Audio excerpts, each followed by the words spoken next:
Guided by the pioneering vision of its founder, Zaha Hadid Associates have for 40 years now created groundbreaking, sustainable, future-proof buildings all around the world. Their unique aesthetic, always developing and evolving, reflects an appetite for calculated risk, which pushes clients, technology and architecture itself to build bold and iconic structures which are optimistic and transformative.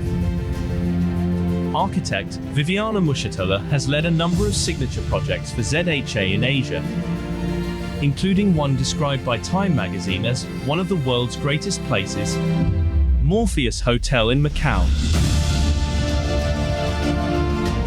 Viviana and her colleagues design buildings which challenge convention, make communities proud, and always with the goal of lasting well beyond their intended lifespan.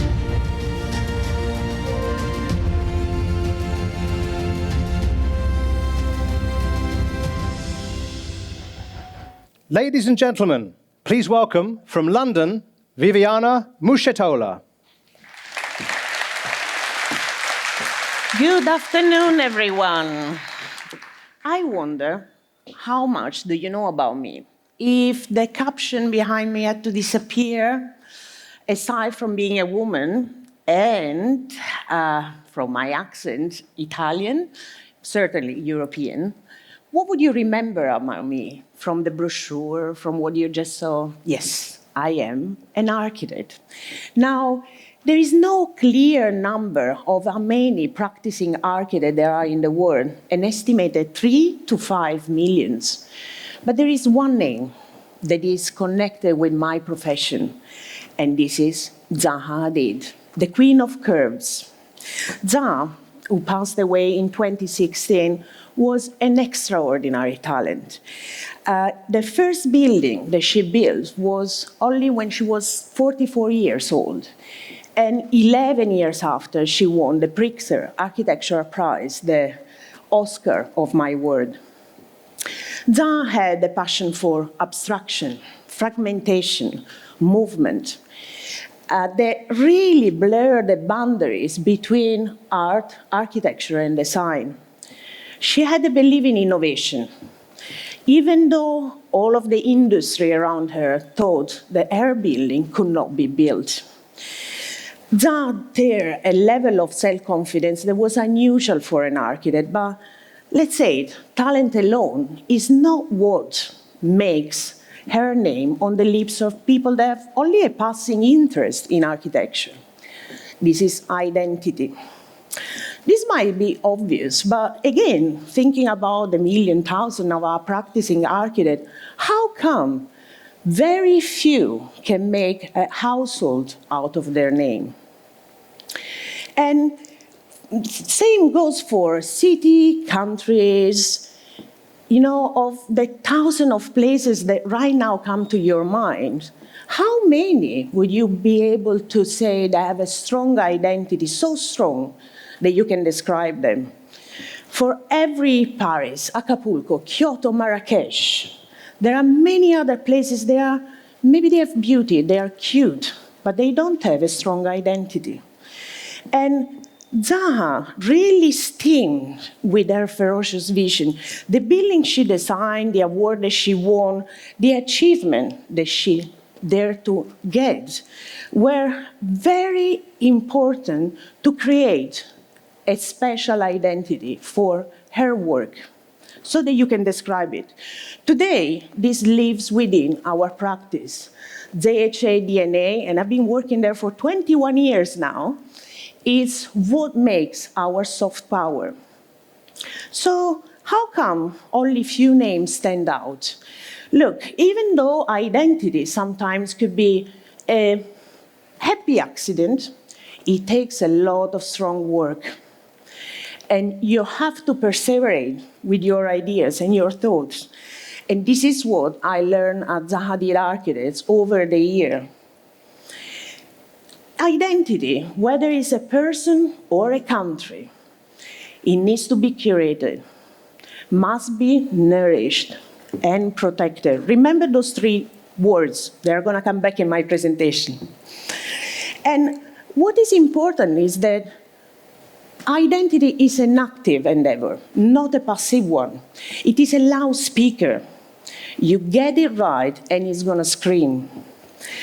We live in a world where social media has been democratized, meaning that every country or politician or brand, they don't have anymore the full control of what their identity is looking like.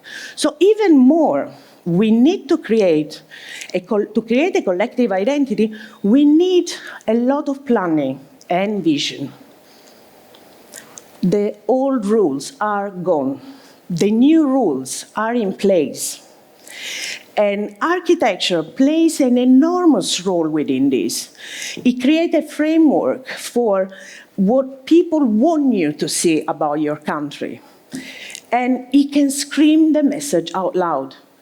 They all use the architecture used were very much to project power and wealth.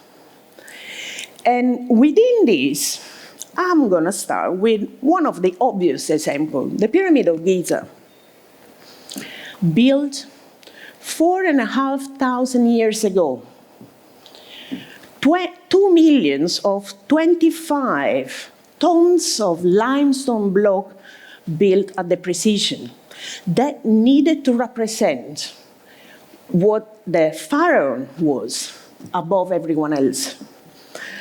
And we can say the same about Forbidden City. The symmetrical political power base, this was the way the Chinese emperor commanded over everyone. And it doesn't only belong to kings, emperor, and pharaoh. Even the church used the same way to project his immense wealth. And if we go now to think about what Louis XIV did with Versailles Palace, again, another symbol of control through architecture of everyone else below him. More recently, the power of architecture to attract have been incredibly important, coining the form of word architectonism. The Tour Eiffel. So it was built in 1989, and it was supposed to be there for only 25 years. It's a piece of incredible architecture for its height and its construction techniques. It became so much the identity of a city and of a country that here it stands, attracting visitors from all over the world. Similar, when they planned the Sydney Opera House, the idea was to create a state-of-art place for the arts and the performances. And now millions of people are coming to this location, creating a really strong economical value for the city itself. And that's even a greater example. Guggenheim Bilbao. Bilbao is a tiny little city, industrial at the time, north of Europe. When this building was built, a new term was coined, that is the Bilbao effect. You know, this building alone changed completely a city in itself. And this applies also when you look at a location from the plane. Dubai built two incredibly shaped islands.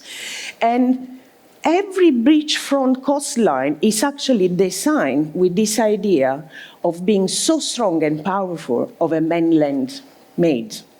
Dubai is actually very much curating its identity through architecture. It started with this building, the Burj Arab, 1999. And it continued. This is our office building, the Opus Tower. And he went to the extreme, the tallest building in Dubai and in the world, 825 meters, 160 stories. And it's attracting an astonishing number of 17 million visitors per year. So those are very potent symbols of soft power. And these are icons, they needed a lot of curation, Now, around the world, from Asia to Africa, we are building new cities. Egypt is building its new capital. We have Dolera Smart City in India. We have Jakarta building a new capital. And a lot of them are looking at special conditions, whether in the Saudi we know, where we have our building, or with Delhi. Now, those are city identities. They are free for grab. And the government must be very smart in how they plan their identity. I want to talk about a very good example, Singapore. Now, the city started when essentially started from a prime minister that started with Lee Kuan Yew, and he had a big problem. Huge unemployment, the economy was really down, and he understood one thing, that to be able to attract investment within the city and make it flourish, he had to create a very strong infrastructure, schooling, and housing. So first of all, he took care of his own population.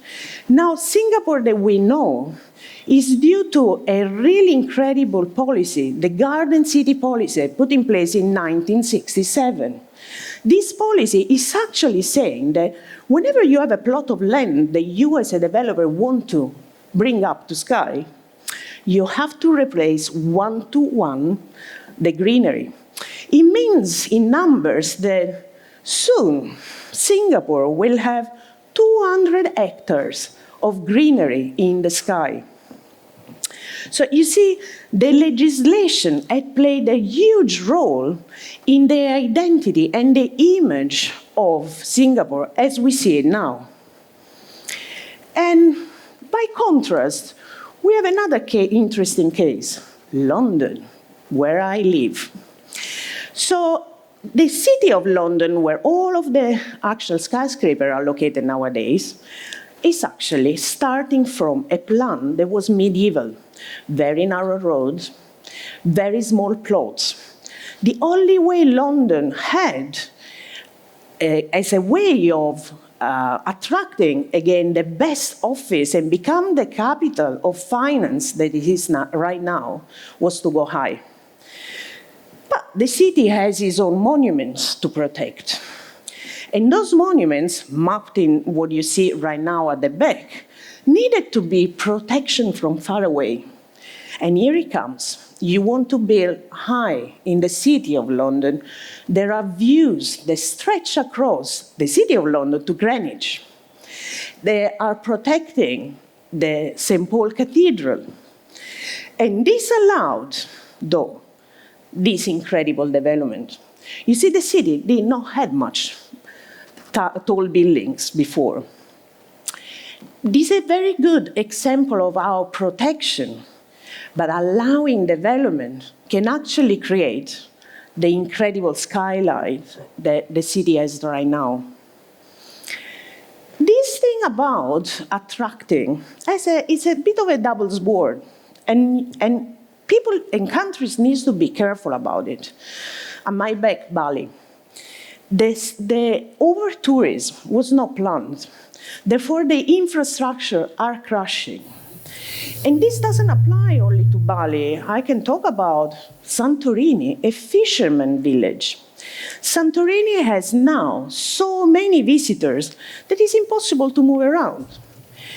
And we have even crazier example of this, where Iceland, the land of no one, beautiful landscape, and yet Justin Bieber created a song, and the video is set in a beautiful location, to the point that there are so many people that want to go there, that the environment was collapsing. So they had to close it. One song. And I can go on and on. We can talk about Kyoto, no? You're close to home. When I think about what can be done to create an identity of a place, One example that comes to my mind is what the Rothschild banking family created in Megève. So Megève, at the time they arrived, was a little village with few houses. They bought one. They started a small hotel. And then comes the restaurant. And it started to be such an attraction for the friends of the family that slowly this beautiful location was transformed, but was transformed with in mind a coherent architecture to the location. So again, the curating, nourishment, and protection of the site, it was made what made this specific location a special one to be. Now, there are a lot of new crises for us. And I can start with geopolitical. I can go on with climate change or even AI. The economics are always in flux. So in order for a country, as well as one individual, to create a strong identity, the new rules are in game. And we have to protect, curate, and nourish our new places. Thank you very much. Viviana Muscettola, everybody, big round of applause. Viviana, join me here. Let's have a short chat. I want to dig into a few of these points that you've made, in particular about curating and nourishing, developing, not cities, but talent, because one of the most exciting things I think about these global soft power talks is the THACCA Melco Academy, where, we'll be talking about this in more detail later, some lucky young Thais are going to be available for an internship. And one lucky young Thai architect will be joining ZHA Looking forward. for 3 months. What can that person, other than the British weather in London, what can that person expect to learn? So we have run some internship in the past, and I have to say, first of all, we are a very welcoming practice. We speak 45 languages, we are from 55 nationality, very international crowd. I think one of the things that I will be very happy if our intern will bring back to Thailand is this strong belief that if you have creativity and you put a lot of passion into it, then look, everything is possible. The innovation has no limits when you really put your mind into it. So it's going to be a welcoming environment. For sure. What can you gain from that student? Is there anything a company like ZHA can gain from a new person? First of all, I think that when you look at the composition of our office and how many people from all over the world we host within our industry, we are true believers of collaborations. Every project in our office starts with some sort of internal competition where everyone get to have a go at ideas. And of course, there is some sort of an orchestra, no? You start to analyze the site, the environmental condition, the cultural background, and whatever is the vision from the client. But then when the competition starts, if there is even someone very junior that has a good idea, we will be curating it, nourishing, to the point that it becomes potentially the winning one internally. So we do a lot of... Well, tell us about that. We've only got a minute left, but tell us a little bit. There's competition internally at the associates? It is in the idea is to always push us to not repeat ourselves, always find a new solution to all problems. So this is part of the innovative process of design that we're really proud of keeping alive in the office. Fantastic. Well, it's going to be very exciting for that young architecture student from Thailand. It's been very exciting to have with us today. Big round of applause, please. Viviana Muscettola. Thank you very much. Thank you. We'll let you go. Thank you.